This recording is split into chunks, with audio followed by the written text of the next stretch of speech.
Thank you for everything. I gave my husband a respectful nod, handed him the divorce papers, and left the house. He always put work first and couldn't handle household chores. Without me, he'd surely struggle. Let him realize just how helpless he is. My name is Susan. I quit my job right after we got married and became a homemaker. My husband Robert was my former boss, known for his exceptional work skills. Ever since I started working under Robert, he was always there to help. He often gave me advice about work, and eventually we started going out for dinners, privately.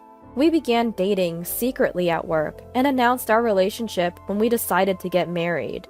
When I shared the news of our marriage, many female colleagues were envious. Becoming a homemaker was Robert's idea. However, once we started our married life, Robert began to look down on me. "You just laze around at home and still get to eat. You're really lucky. Who do you think provides for this lifestyle? You should be grateful to me." If I tried to go out on a weekday, he'd make a displeased face. "Going out for lunch while I'm working? Who do you think earns the money for that lunch? Think about it." I started to feel reluctant to go out, fearing Robert's reaction, and began to stay home more. Is this my life now? Just waiting for Robert to come home? I can't stand this. I felt like I needed a change. Determined, I decided to work outside again. But Robert wouldn't allow me to work part-time. "You want to work? Is my salary not enough for you?" "That's not it." I tried to explain desperately. "I feel suffocated staying at home all the time." "You think of work as just a breather? Are you taking it lightly?" He bombarded me with accusations, but I knew if I backed down, nothing would change. I pleaded with Robert. After much persuasion, he finally agreed to let me work part-time, on the condition that I wouldn't neglect household chores. Working outside after a long time was nerve-wracking, but it felt refreshing.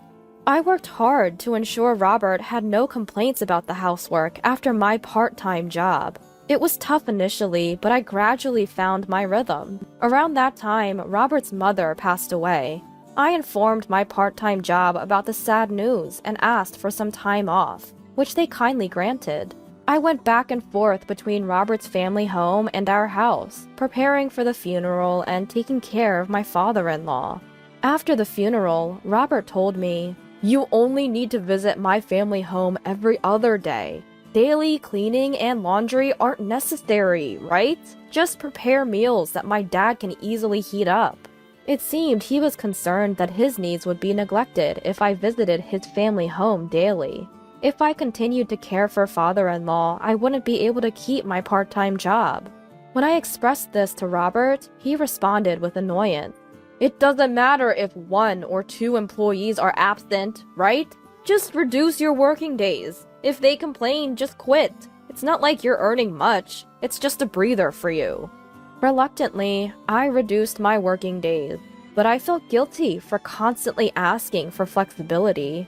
I wish father-in-law could take care of himself, but father-in-law was adamant. Household chores are a woman's job. He wouldn't do any cleaning or laundry. He was also picky about food. "This is too salty." Or, "I want something else," were common complaints. Because of this, I often returned home late from his place. One such day, father-in-law didn't want to eat the pot roast 2 days in a row. I had to prepare another meal, which made me late. "You're late! What were you doing? Where's my dinner?" Robert, already home, shouted angrily. "I'm sorry, father-in-law wanted something different, so I had to make another meal. I'll serve dinner right away." I served Robert the pot roast I brought back. "What's this? You promised to take care of the house as usual, right? If this happens again, you'll have to quit your part-time job." "Wait a minute, I was late because I went to your family home, not because of my part-time job." "Enough! You're stretched thin because of that part-time job. Don't ever make me wait again after I come home from work." I knew arguing wouldn't change his mind, but I couldn't accept it. I continued to juggle household chores, caring for father-in-law, and my part-time job, sacrificing sleep. Then one day, I received an unexpected call from my mom. "Susan, Your dad's been diagnosed with a severe illness and needs to be hospitalized. I learned that Dad's cancer was advanced and beyond treatment. I wanted to visit him immediately, but Robert was unsympathetic. Visiting him won't change anything. Focus on our home. Reluctantly, I took early leaves from my part-time job to visit Dad. Half a year later, Dad passed away. While helping my devastated mom with funeral preparations, I informed Robert about the funeral date. His response was intimidating. "You'll be back before I return from work, right? I don't want to wait for dinner again." "You're attending the funeral too, right?" "Why would I? It's a weekday and I have work." "My dad just passed away. Can't you take paid leave?" "In theory, yes. But I have important meetings. It's not that simple. It should be a priority to bid farewell to a family member. When your mom passed, I took several days off. I'm still adjusting my work schedule for you." Robert scoffed. "Don't compare your part-time job to mine. I have responsibilities you wouldn't understand. I can't just take time off." After more pleading, he reluctantly agreed. "Fine, I'll take a few hours off for the funeral." Saying so, Robert forcibly ended the conversation. With the funeral preparations, I visited my family home more often, took more days off from work, and reduced my visits to father-in-law to every third day. Consequently, I could only manage household chores every third day. Robert grew more irritable. "You've been slacking off with the chores. You haven't cleaned in 2 days." "Because..." I desperately excused myself to him. "I was helping Mom all day 2 days ago, and visited father-in-law yesterday." "Excuses again? Your mom has been managing the house for years. Why does she need so much help now?" "After Dad's passing, she's too devastated to do anything. I want to be there for her." Robert dismissed her grief. "She's just being weak. Your dad's illness wasn't sudden. She should have been prepared. This is why I say women." "How can you say that? Even if she knew losing a lifelong partner is devastating. Can't you understand her feelings?" "I'm saying she should face reality. Your dad should have planned better. Leaving without preparing his wife is irresponsible." "How can you speak of my family like that? Don't you have any respect for them?" "What's there to respect? Just because they're older? That's naive thinking." Watching my silent anger, Robert sneered and said, "Why should anyone respect your family? Just because they're older? That's naive thinking, isn't it?" "How can you say that? Not just about my mom, but also about my dad, who passed away after a long illness." That was the moment I decided to cut ties with Robert. I can't talk to him anymore. Just being in the same room with him makes my skin crawl. I began to secretly prepare to leave the house, using the funeral preparations as a cover. I discreetly moved my belongings to my parents' home. It was hard to tell my grieving mom about the current situation, but I couldn't bear it any longer. I couldn't stand Robert's attitude, and I wanted to move back home. When I told my mom, she comforted me, saying, "You've done well so far. If Susan wants to come back, I'd be more than happy. It won't be lonely here with you." "Thank you, Mom." It's better to free yourself from Robert and find new happiness than to force a marriage. With those words from my mom, I felt reassured and continued my preparations to leave. I kept my emotions in check, flawlessly handling household chores and taking care of my father-in-law. It's just a little longer of enduring doing things for my husband. As long as I did the housework, Robert didn't complain, and we avoided unnecessary conversations.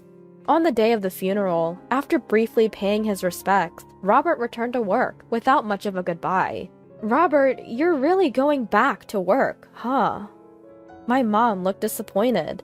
Even though she knew about our situation, she had hoped he would take a break from work during this time. Apparently, that's what Mom was expecting. "Did you see, Mom? That's just how he is." Hearing my indifferent comment, my mom replied, "Well, I guess there's nothing we can do." We both felt reassured that our decision to divorce was the right one. After the funeral, as usual, Robert returned from work. "I'm back." Welcome home, Robert shouted at my curt response. Welcome home? That's it? I took time off work for the funeral because of you. You should thank me. Thank you? Yes, your family interfered with my work. Now say it. Robert sat arrogantly on the sofa, waiting for my response. I bowed slightly to him and said, Thank you for everything so far. What did you just say? So far? What do you mean? I quickly handed Robert the divorce papers. What? Divorce papers? What's this about? It means exactly what it says. I want a divorce. Robert burst into laughter. Ha ha ha! You think you can live without my money? If you have time for jokes, make dinner. I'm serious. I'm leaving to live with my mom. She's okay with it. I've saved some money from my part-time job, and they're considering offering me a full-time position. What? A full-time job? For someone as inefficient as you? Goodbye. I handed the stunned Robert the divorce papers and left with just one bag. When I arrived at my parents' house, I fell asleep talking about my hardships and memories of my dad with my mom. Robert kept contacting me, but I ignored all his messages. His messages were still condescending. How can a wife leave her husband like that? Apologize and come back, and I'll forgive you this time. Ignoring him was the right choice. Robert never came to my parents' house. His pride wouldn't allow it. Thanks to that, my mom and I lived peacefully. A few days later, I realized I left something at the house and sneaked back while Robert was at work. The house was a mess. Garbage and dust were everywhere, with fast food wrappers scattered in the kitchen and wrinkled clothes all over the floor. It seemed Robert hadn't done any housework. I wonder how his dad is doing. As I wandered near Robert's family home, I saw his dad and a caretaker talking at the entrance. Apparently, there were complaints from neighbors about a foul smell from the trash-filled room. If things don't improve, you need to leave immediately. I understand. I'll go to my son's place. That's what father-in-law told caretaker. His son's place? If his dad goes there, it'll just add another man who can't do housework, and the trash will pile up even more. Afterwards, I heard from neighbors that Robert's father had packed his bags and tried to move in with Robert. But Robert refused to live with him, leading to a big argument. Their dispute about living arrangements became the talk of the neighborhood, and eventually Robert had to compromise. Even though they ended up living together, predictably, Robert's house turned into a trash heap, causing a stench that bothered the neighbors. Robert, now going to work in wrinkled and dirty shirts, was quickly losing respect from those around him. There were even talks of him being demoted, and he came to apologize at my parents' house. Susan, I was wrong. Robert? Just when I thought he finally understood, he said condescendingly, Are you satisfied now? I apologized. Now fix your attitude and come back. Robert hadn't changed at all. What exactly did you reflect on? What? Why are you acting so high and mighty? You didn't just give a shallow apology, did you? Faced with my calm tone, Robert was speechless. Please go home. I have no intention of returning to that house. But without you, the house is a mess, and there's my dad to take care of. You just want me back to take care of you and your dad, right? Well, you might think you're competent at work, but if you can't manage your own life, you're worse than a child. What? How dare you talk to your husband like that? Not husband, ex-husband. We're getting a divorce, so we're strangers now. Wait, I don't want a divorce. Shut up. I am not your servant. You always look down on homemakers. Men like you, stuck in the past and domineering, should just be buried in your trash-filled houses. Stay away from me, you arrogant jerk. I shouted at Robert, locked the door behind him, and when I turned around, my mom was clapping, saying, Well said. After that, I started the divorce mediation process. Fortunately, the offer for a full-time position progressed smoothly, and it seemed I could earn enough to live comfortably with my mom.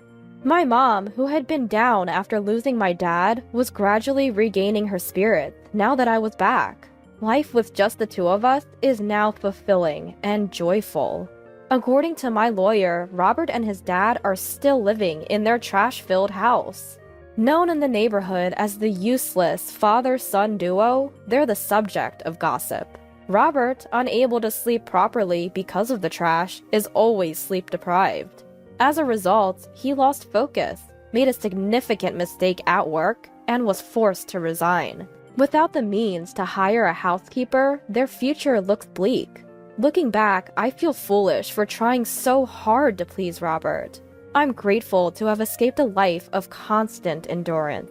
From now on, I'll live my life to the fullest.